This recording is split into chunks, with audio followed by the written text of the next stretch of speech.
Hey guys, this is making a quick video here, so excuse the shaky cam here. This is my Iwata's airbrush compressor, and this is for just answer some questions for some of the guys over at ProModelers.com and ScaleModelAddicts.com.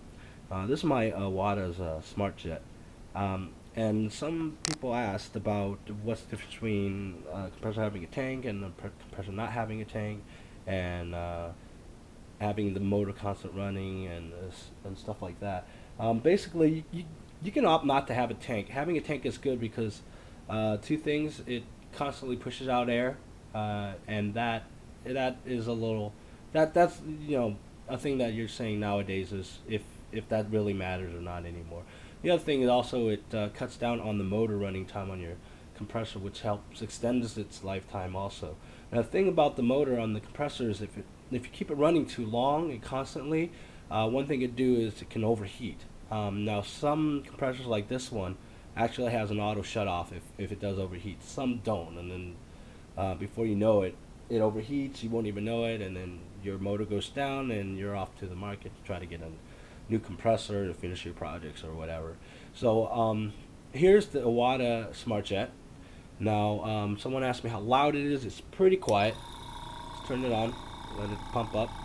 What it does is the Smartjet it stops at 60 psi when basically it sees that you're not using it. Now, the good thing about the Smartjet is that it auto shuts off when you're not using the airbrush, and it kicks back in when you are using the airbrush. So let's go ahead and start spraying air out of here. What it does is it goes down to 35 psi and kicks in. Now I'm working, spraying the model, and I stop for a while for whatever reason, and then it hits 60 psi and stops. Basically, that's how it figures out if you're using the airbrush or not. Now, for doing models and stuff, you probably won't need anything above 35 psi. So this is a perfect model for doing models and stuff like that. The only complaints I have about this air compressor is one is the smart part about it is that it does cut out when it hits 60 psi and then it kicks back in at 35 psi. So if I start airbrushing again, it does this 1 second drop from 60 to 35. Usually it's no big deal because you want to test spray before you actually spray the model. So when you do that, you have some time, go and spray the model and then start it like that after you test it and stuff. So really isn't a big deal. It might get a little annoying sometimes, but some people might not even see it.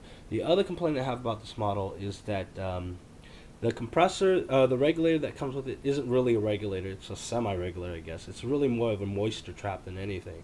The way to control the PSI here to get less than 35 PSI on this model is that you have to open the valve here on the moisture trap and let the air out constantly in order to get less PSIs on this model. So, for example, right now it's slowly going back down to 35 PSI because there's a leak somewhere. I'm going to have to find where it's at. So let's go ahead and start spraying, and it does a constant 35 PSI. Now if I go and open the valve here, air's already starting to leak out because of the pressure. Now it'll keep the compressor on, but it'll lower the PSI because there's air coming out of the valve here. And this is pretty much how they say this is how you control the PSI to get less than 35. If you can see here, I don't know if the camera's picking up.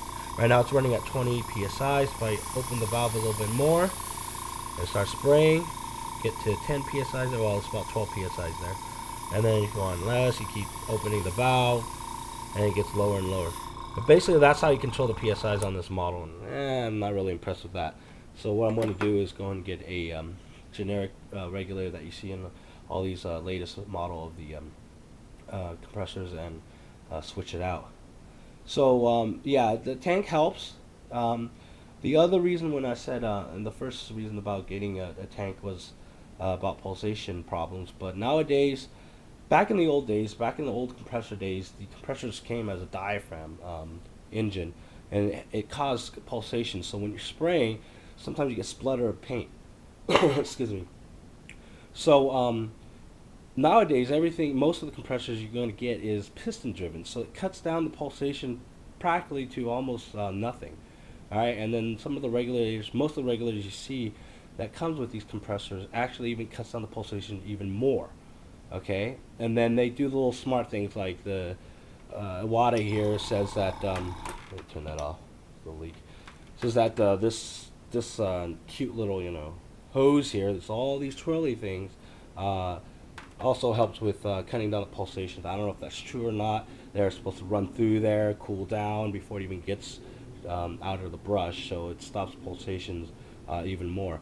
But with the models nowadays, you got piston driven engine, less pulsation going through a regulator that cuts down the pulsations to nothing. So the air comes out pretty regulated, pretty constant through your airbrush. So really no need for a tank other than keeping your motor running less.